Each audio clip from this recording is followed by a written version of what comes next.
weligaa ma isweydiisay maxaa dhici kara haddii qorraxda hal mar la waayo? maxaanse wajahaynaa? qorraxdu waa xiddig ka mida malaayiin xiddigood oo cirka meeraysanaya waxyaabo badan oo aan caadaysannay, sida iftiinka, kulaylka iyo tamartuba waxay si toos ah ugu xiran yihiin qorraxda. haddii ay dhacdo in hal mar la waayo qorraxdanna, wuxuu wajahayaa meerahan aynu saarannahay isbeddel sabab u noqon doona in sannad gudihii nolosha ka jirta oo dhan ay burburto. heerkulka ayaa gaari doona -240 digrii. waxaa baabi'i doona dalagyada, dhiman doona noolayaasha, sidoo kalena uu isku beddeli doonaa meere, mugdi iyo qabow badan. muuqaalkeenna maanta ayaynu ku milicsan doonnaa waxaa dhici kara haddii qorraxda la waayo. magacaygu waa cabdiraxmaan cumar, halkanina waa waaberi midiya. ku soo dhowaada daawadayaal muuqaalkeenna maanta. ma doonaysaa inaad guri ka iibsatid dalka Kenya? shirkadda Royal Modern Homes ee iibinta guryaha waxay idiin haysaa guryo ay ka mid yihiin Rotana Apartments iyo Roof Apartments oo ku yaala Nairobi. guri kasta waxa kugu diyaarsan adeegyo ay ka mid yihiin masaajid, swimming pool, gym, madrasad weyn iyo sidoo kale 2 supermarket, cafeteria casri ah iyo farmasi. guryahan waxay ka kooban yihiin 2 qol iyo fadhi, 3 qol iyo fadhi iyo 4 qol iyo fadhi. sidoo kale shirkaddan ayaa ku haysa guryo diyaar ah iyo kuwa hadda dhismahoodu bilow yahay. lacag bixintu waa intaad awooddo dhiib. kala xiriir lambarada ka muuqda shaashadda. qorraxdu waa xiddig ka mid ah xiddigaha ku wareegsan dhulka, waana xiddigga ugu dhow. dusheedu ma aha mid adag, waa sida kubad weyn oo ka samaysan gaasas isku tegay. waxayna ka kooban tahay 92% hydrogen ah, 7.8% gaaska heliumka ah, iyo sidoo kale 1% gaasas kale ah. si aad u fahantid inta ay le'eg tahay qorraxdu, qiyaas qolka aad ku jirto hadda. haddii albaabka qolkaas uu matalayo qorraxda, dhulku wuxuu noqonayaa sida shilin yar oo bir ah oo aad dhex dhigtay albaabkaas. heerkulka xudunta qorraxdu wuxuu gaaraa ilaa 15 milyan oo Celsius. haddii dhulkeennu uu gaadho rubuc ka mid ah heerkulkaas, si buuxda ayuu u qarxi lahaa. qorraxdu waxay leedahay xudun oo ah meesha ay ku wareegto. xuduntaas waxay ka kooban tahay gaasas aad cidhiidhi u ah. gaasaskan ayaa aad isugu dhow, mana jiraan wax u dhexeeya. isku dhowaanshiyahan adag ayaa sabab u ah cufis jiidadka xooggan ee qorraxda. haddaba maxaa dhici doona haddii maalin maalmaha ka mid a aan ku waabariisanno war sheegaya in qorraxdii la waayey oo ay qarsoontay? fallaaraha qorraxda ee diirimaadka leh waa mid ka mid a waxyaabaha ugu muhiimsan ee isku dheelitiran nolosha ka jirta adduunkan aynu saarannahay. waxaynu ka helnaa iftiin, kulayl iyo tamar. haddaba haddii qorraxdu maalin uun maqnaato, saamaynteedu ma noqon doonto mid isla markaba la arko.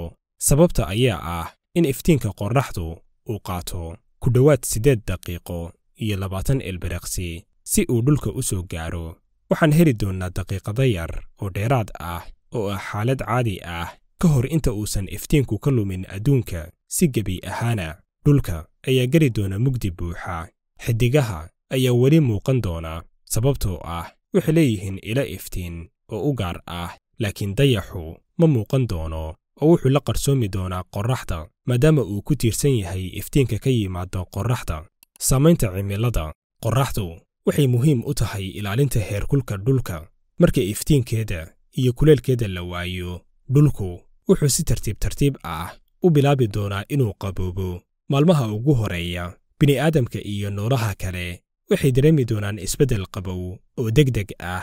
heerkulka dhulka ayaa hoos u dhici doona ilaa uu gaaro 0 digrii. toddobaadyada ugu horeeyaba, qabowgan kadiska ah wuxuu si weyn u saamayn doonaa dhirta. ma heli doonaan iftiinka ay uga baahan yihiin qorraxda ee u oggolaanaya inay samaystaan cuntadooda, taasoo keenaysa in dhirtu ay dhimato. dhowr maalmood gudahood, xoolaha iyo noolayaasha kale ee ku nool dhulka ayay sidoo kale dhimashadoodu ku xigaysaa maadaama aysan heli doonin cunto ku filan. saamaynta tamarta in kastoo ay qorraxdu maqan tahay, haddana bini'aadamku waxay si ku meel gaar ah u adeegsan karaan tamar macmal ah sida koronto iyo shidaalka dabiiciga ah si ay u sii noolaadaan. waxaa suuragal ah in dadku adeegsadaan koronto si ay u ilaashadaan iftiinka iyo heerkulka guryahooda maadaama sidaynu soo sheegnay uu bannaanku noqonayo mid aad u qabow laakiin arrintani waxay ku tiirsanaan doontaa kaydka shidaalka iyo awoodda kaabayaasha uu dal kasta haysto haddii shidaalka dabiiciga ah uu dhammaado dadku waxay waayi doonaan awooddii ay ku adeegsan lahaayeen korontada taasoo keeni doonta inay wajahaan xaalad adag oo soo dedejin doonta dhimashadooda كبروا مركز دار التقوى قرآن كريم هيكادا علوم شريعة لغة عربية هي تربية أولاده هب عصري أونلاين وحفاظين كالحرير نمبر شاشتك هاga muuqda toddobaadka ugu horeeya ee qarsoomidda qoraxda heerkulka meeraha dhulka ayaa si weyn hoos ugu dhacaysa ilaa badaha iyo webiyaashu ay bilaabaan inay baraf isku beddelaan waxaana yaraan doona biyaha ku habboon cabitaanka ee yaala dhulka isbuuca ugu horeeya adduunka ayaa si tartiib ah u qaboobi doona bilowga hore qabowgu ma noqon doono mid daran laakiin sanad gudihiis heerkulku wuxuu hoos ugu dhici doonaa -50 digrii waxaynu soo gaarnay bisha koobaad adduunku weli waa qorax la'aan waxaa la arki doonaa in xayawaanka duurjoogta ah badankood ay dhinteen sababo la xiriira qabowga daran ee dhacaya iyo gaajada soo food saartay maadaama uu dalagii beeruhu baaba'ay qaar ka mid ah noolayaasha ku nool dhulka hoostiisa kalluunka iyo xayawaanada ku nool meelaha qabow ayaa sii noolaan kara muddo ka badan noolayaasha kale oo iyagu waxay si sahlan ula qabsan doonaan isbeddelkan ku dhacay adduunka waxaynu soo gaarnay sanadkii koobaad heerkulku celcelis ahaan wuxuu gaaray -73 digrii meelaha keliya ee lagu noolaan karo waa meelaha ay ka jiraan fulkaanayaasha dabka holcinaya 10 ilaa 20 sano kadib qabowga meeraha dhulka ayaa gaaraya qiyaastii -240 digrii